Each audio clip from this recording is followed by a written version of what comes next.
G'day, my name is Bruce Robertson and this is Pirate Philosophy.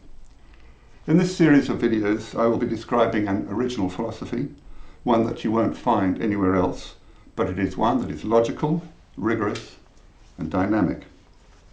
Welcome. In this video I want to show how language and communication can emerge from the foundation of the pattern paradigm philosophy that has been described over the course of these videos.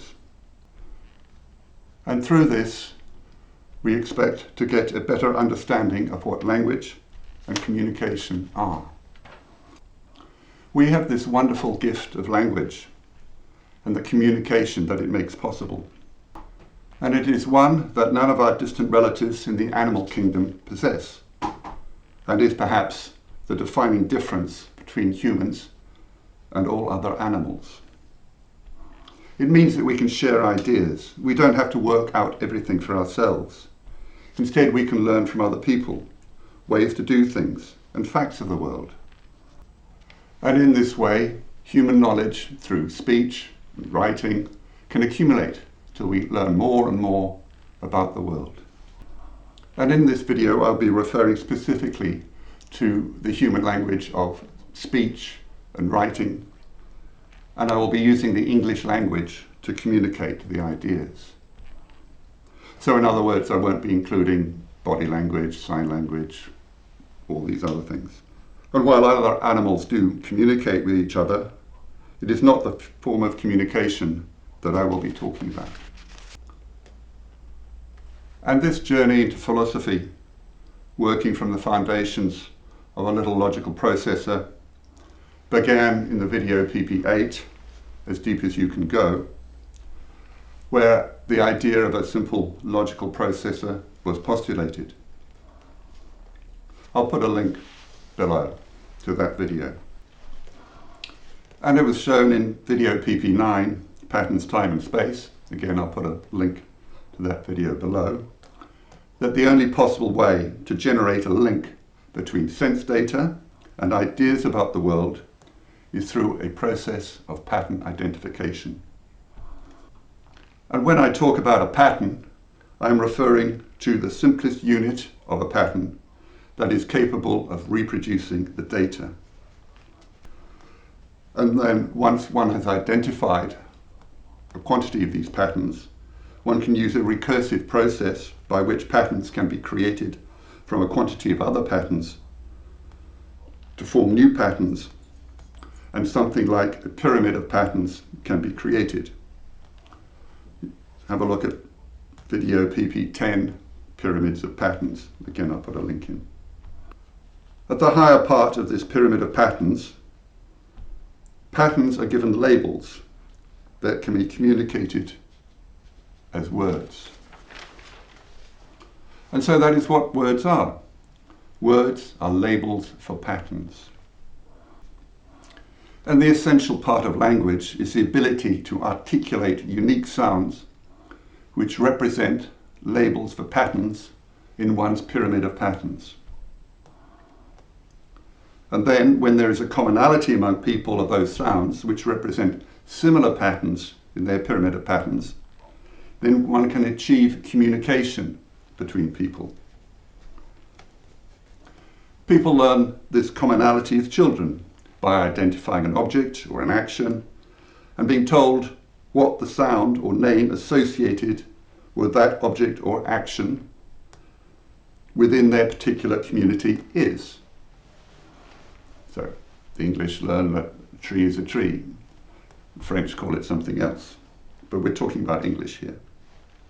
In this way, children learn the language, and this proceeds into adulthood with more and more words being identified with their patterns. And of course, along with this, the child learns the grammar associated with that language, i.e. the order in which to put words and where to put prepositions and conjunctions to convey simple messages clearly and unambiguously. An important point with regard to the philosophy of this is that the connection between the words and the things that they are purported to represent is a long and complex one. Starting from the word is linked to a person's pyramid of patterns as an identifying label. And the particular pattern to which it is linked is one that is built upon a hierarchy of patterns within their pyramid of patterns that goes down to the fundamental interpretations of sense data. So, for example, the word tree would be linked to a person's pyramid of patterns to the pattern that is labeled tree, and the pattern would be based upon visual patterns, perhaps, that beneath it that relate to the shape, texture, and other features of a tree. And then when put together, create the pattern that is labeled tree. And beneath those patterns, for shape, texture, etc., would be a pattern that would identify the interpretation of light, shadow, perspective, and so on. And that leads to the three-dimensional picture of a tree. And beneath this is the raw sense data that enters the eye. And that is as far as it goes.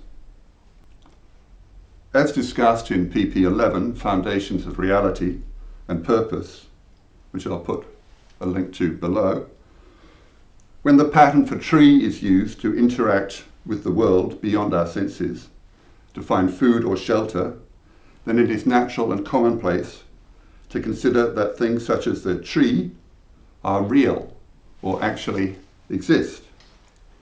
In this way, it is natural and commonplace to consider that the word tree actually corresponds to something that is real. But as we have seen, and as was mentioned before, it is a long and complex series of connections between the word tree and the thing which is considered to be a real representation of that word. And the same goes for every word in the English language that purports to refer to something that is real. So now, having a shared and comprehensive vocabulary, two people can communicate with each in amazing ways, sharing information not only about the world but also about their inner selves. And communication is a two-stage process. It requires a transmitter, or speaker, or writer if you like, and a receiver, or listener, or reader. And what can be communicated? Information, instructions, orders, ideas, jokes, philosophy, whatever you like. And why communicate? Well, there are many benefits of communication, and perhaps the most significant one is learning about the material world and the technology that emanates from that. The technology we have today would be completely impossible without a comprehensive language. And of course, the explosion of knowledge was hugely facilitated by the invention of writing, written words being a representation of the sound of normal speech. But what is the essential logic behind the desire to communicate? How is the little logical processor, whose journey we have been describing, going to decide when to speak and when to remain silent? Well, in video PP13, the logic of decision making, again a link below, an algorithm was put forward that crudely described how a decision could be made and a subsequent action effective. I'll put this on the screen very briefly, and I'll also copy that algorithm to the description below.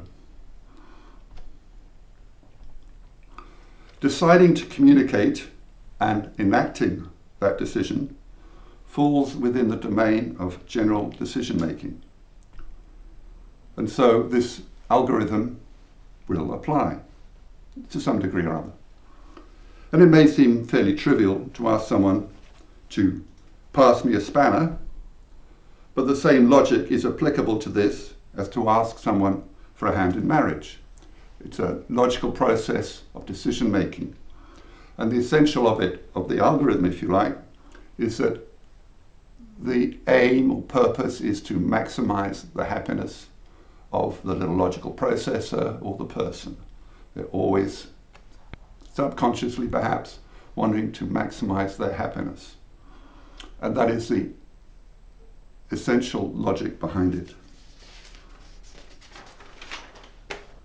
And once the decision to communicate has been made,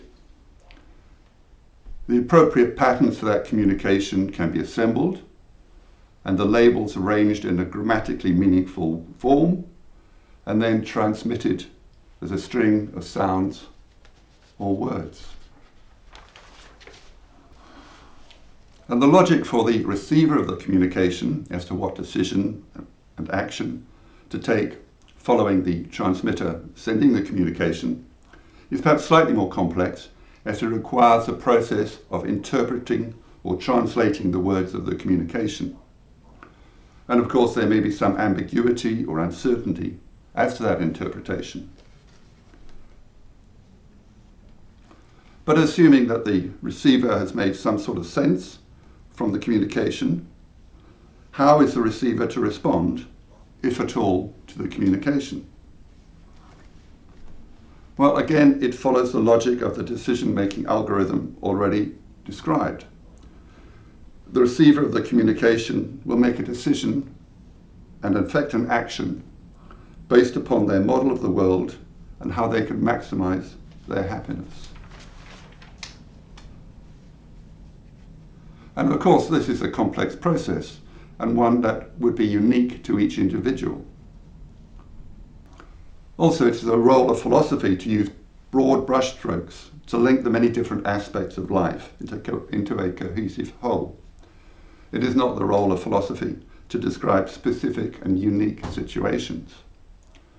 So all I shall do here is to indicate some of the factors that are specific to communication that may be taken into account.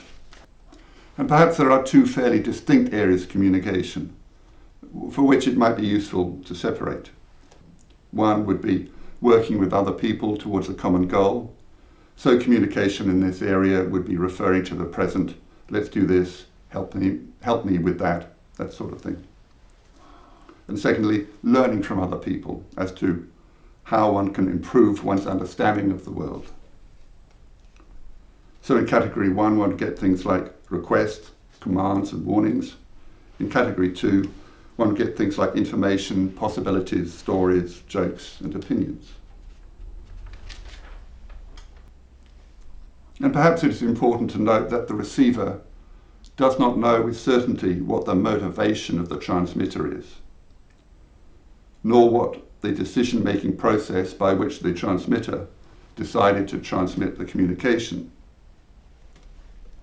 However, the receiver does have a choice in determining how to respond to the communication, and the possible choices will include those that may seem counterintuitive.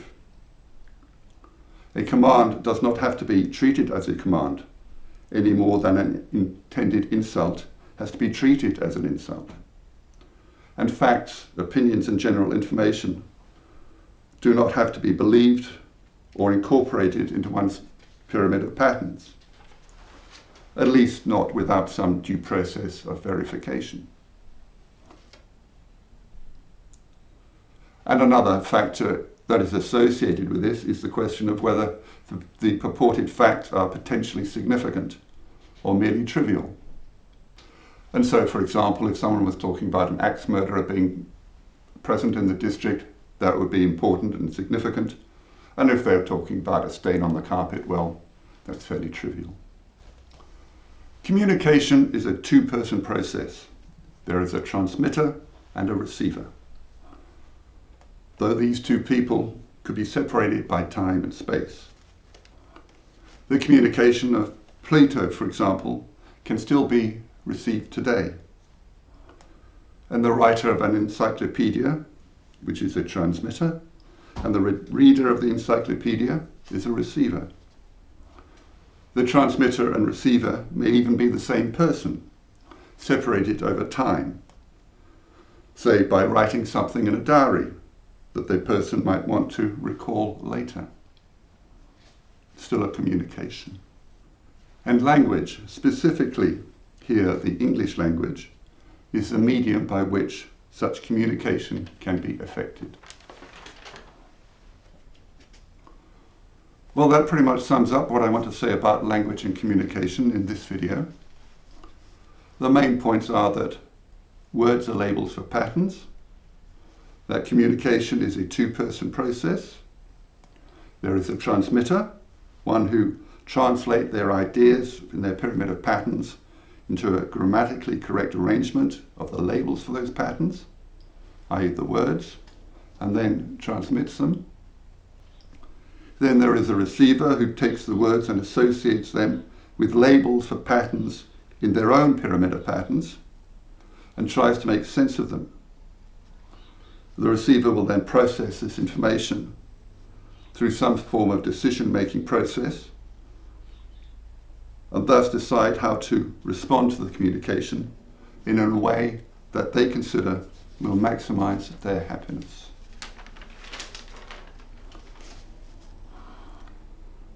And this approach to language and communication follows smoothly and logically from the original precepts of the pattern paradigm philosophy, which included the supposition of a logical processor trying to interact with the world and to make sense of the world,